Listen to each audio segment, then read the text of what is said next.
Oh, hey there. I'm back again. We're going to be making a recipe called Pioneer bread. I've been baking bread for quite a while. I used to bake like large batch loaves when my children were small. There was 6 kids in the family, so there was 8 of us in total. And so I used to bake large batch bread recipes, and later on I will make that bread recipe for you and show you what I do with that dough. But as the kids grew up and I moved on and my immediate family became smaller and it just became Papa and I, we had to find a bread recipe that only made like 2 loaves of bread, because the big recipe made 13, and there's no need. We don't need 13 loaves of bread all at once. So I found in a community cookbook this recipe called Pioneer bread. And so I had tried it a few years back and we really loved it. So I'm gonna make that today for you and show you the Pioneer bread.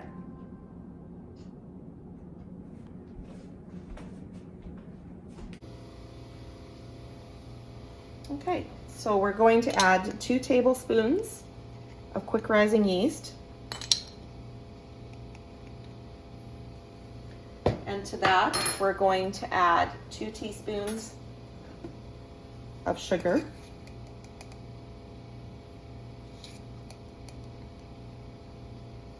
And then we're going to add the 1 cup of warm water.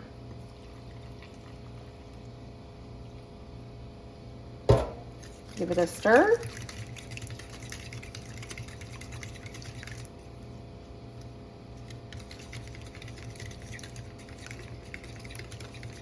And it doesn't have to be perfect. It's not an exact science. It's going to end up different every time, to be honest. The amount of flour you're going to use is going to be different every time, depending on the flour you're using and other things. So when that is standing for 10 minutes, we're going to check the time. I'm going to get another bowl and I am going to mix the rest of the ingredients up.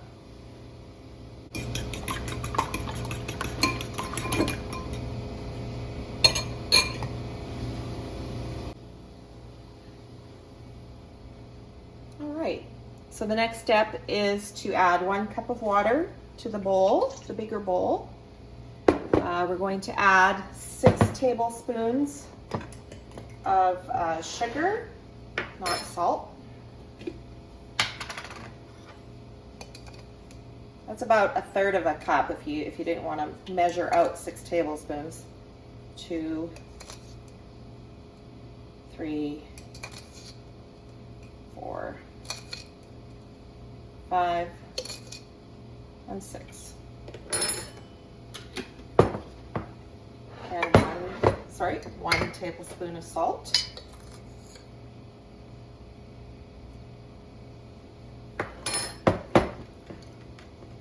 Two eggs, which I've already kind of beat a little bit just to get them mixed together. And we have 6 tablespoons in here of margarine, which is approximately 1/3 cup of soft margarine. But for me, it's not an exact science. I know some people like to have exact measurements, but in all honesty, like I said before, it turns out to be different every time. So we have the 6 tablespoons of margarine, and we're going to mix this up just a little bit. Kind of break up that margarine a little bit there.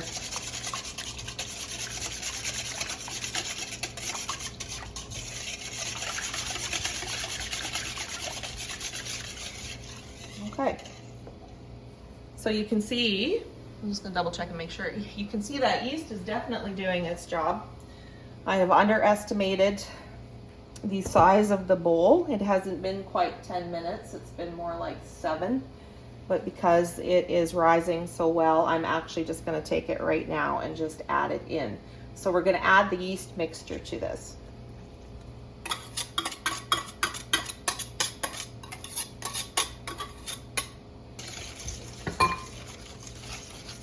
Give it a good stir.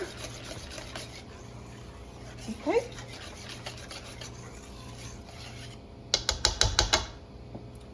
And 2/3 cup of cornmeal we're going to add to that. Give it a quick stir.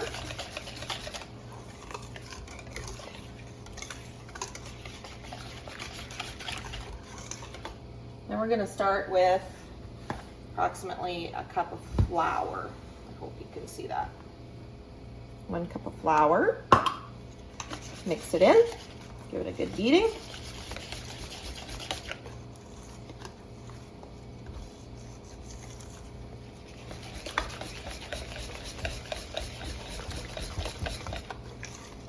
My bowl isn't the steadiest. It doesn't have a very good base. It'll suffice. There's 1.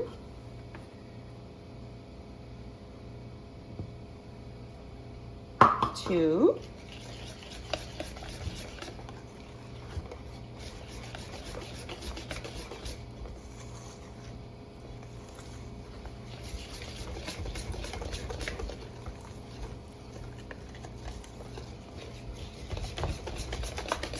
's gonna get harder to beat up here.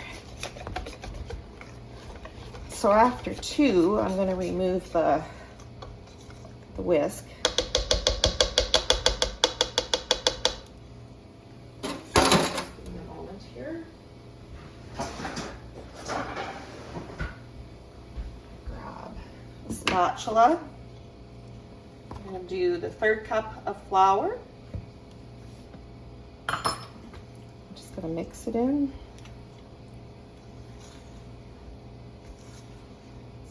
Mixing it in, hoping it will form a dough.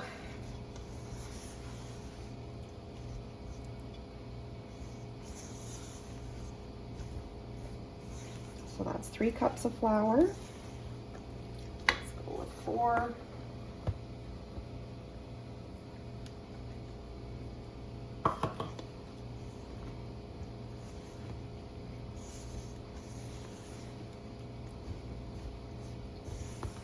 There we go, we're starting to form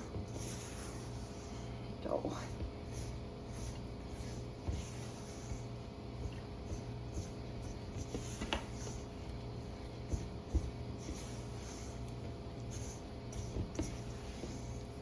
All right, let's move everything out of the way here. Okay. Our hands are going to get messy. There we go. A little bit more. This is where it doesn't become an exact science. If you're trying to get dough off of your hands, if it's really sticking, just grab some flour. Rub your hands together and then the dough will just roll right off. Okay, I'm just going to get it formed into a bit more of a ball.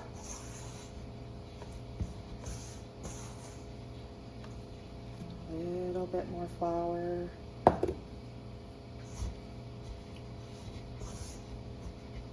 A little bit more. Just enough so it stops sticking to the sides and stops sticking to your hands. Make sure you can see this. Good.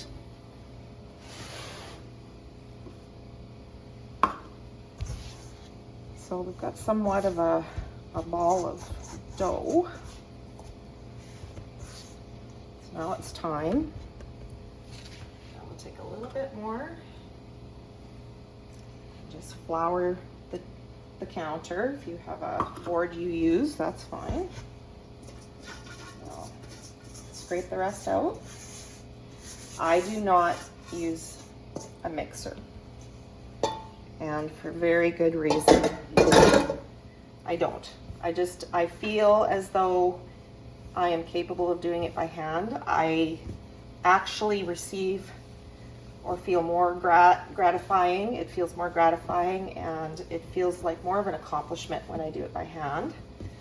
I don't have anything against using a mixer.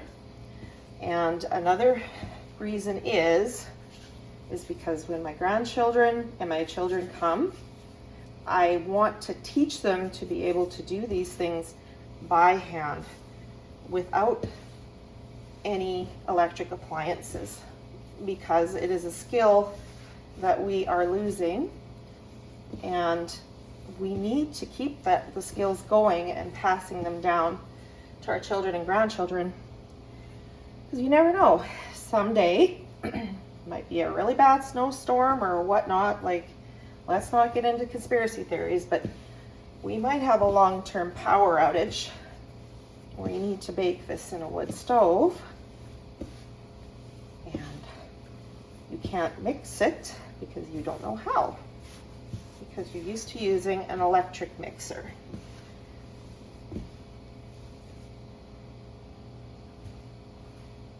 So you're going to continue to flour the counter as you need and flour your hands as you need, and continue to work the dough. I've seen people work the dough in various different methods. Honestly, just as long as it gets worked, I don't think it really matters. Like I said, for me, it's not an exact science. So this dough, this bread recipe, when you're kneading the dough, it's going to have a little bit different consistency to it because it's got the cornmeal in it. So it's going to feel just a little bit more gritty when you're done kneading it. It's not going to be that super soft white bread dough that some may be used to. It's going to have a little bit of grittiness to it because of the cornmeal. So we're just going to continue. See, I'm probably using more than what the 5 cups in the recipe says. But keep kneading the dough until we have a nice, as smooth as possible, nice, smooth, and well mixed bread dough. Just a little bit more. You know, you do it for so long that it's hard to explain when you know it's ready, but it's definitely going to be this nice, rounded, somewhat firm ball of dough. It's going to look a little bit kind of catery. I don't know what the word is for it, but you know, it's not going to be super smooth. It's a bit spongy. It sponges back, so that's good. Just going to mix it a little bit more.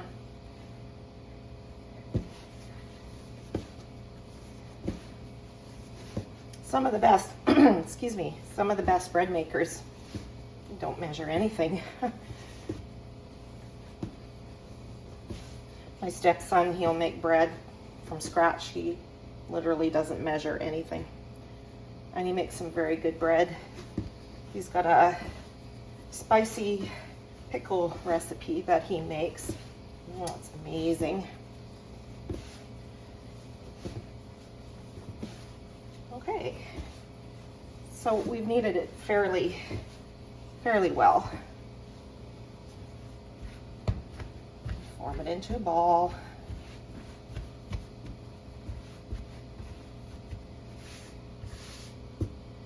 All right, just give me a moment.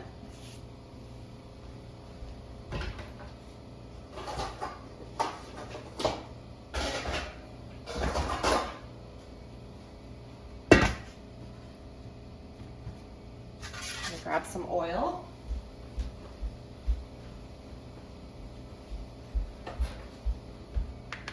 I'm going to oil this up a little bit, this bowl.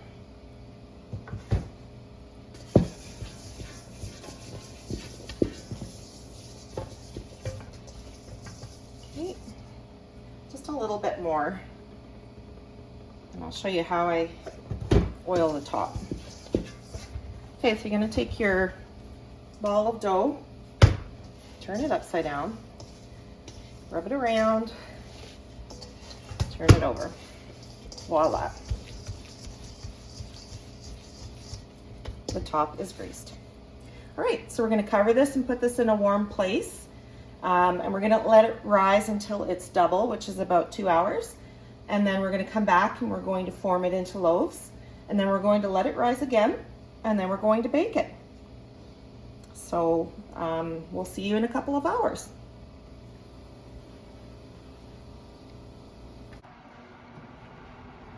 This is right now the warmest place in the house. So let's take a look at the dough. Oh, look at that. It hasn't been 2 hours, but I think we're ready. We're ready to form it into loaves. Okay, so the dough is ready to be shaped into loaves. So I have 2 loaf pans here, and I've sprayed them with Pam. You can grease them with oil if you like. It's totally up to you. So take that off to the side. I'm going to take our dough and just divide it in half.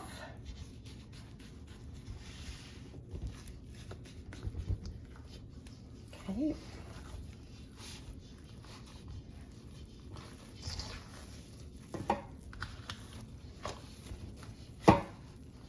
There, that's going to be our 2 loaves. I'm just going to grab some oil. Probably use a little bit of oil from inside the bowl. Okay. All right. Looks to be about the same size. This one might have just a little bit more put there. Okay, I just want to see if you're able to see this. All right. So grease your hands a little bit. Oil on your hands. And then you're just going to shape them into loaves. Nothing spectacular. Okay, can you see that? I think you can. There's one.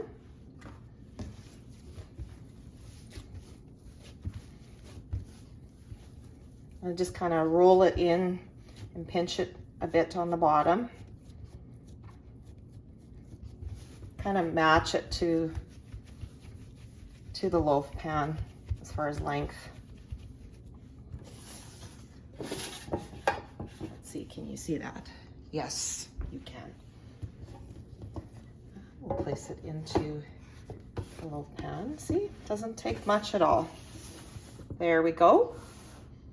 We are going to cover that up, and we're going to let it rise. And once it's risen into some nice high loaves, we will bake it in the oven.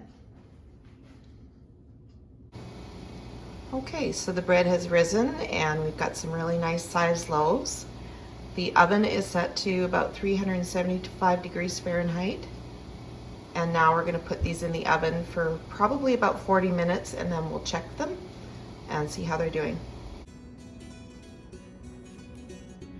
Okay, so they were only in for 40 minutes and I checked them, and then I decided to take them out. They're a nice golden brown and they're nice and firm, and it sounds hollow on top when you tap on them. So they look like they're done. So I would leave them sit in the pan for a few minutes just to kind of release itself from the edges.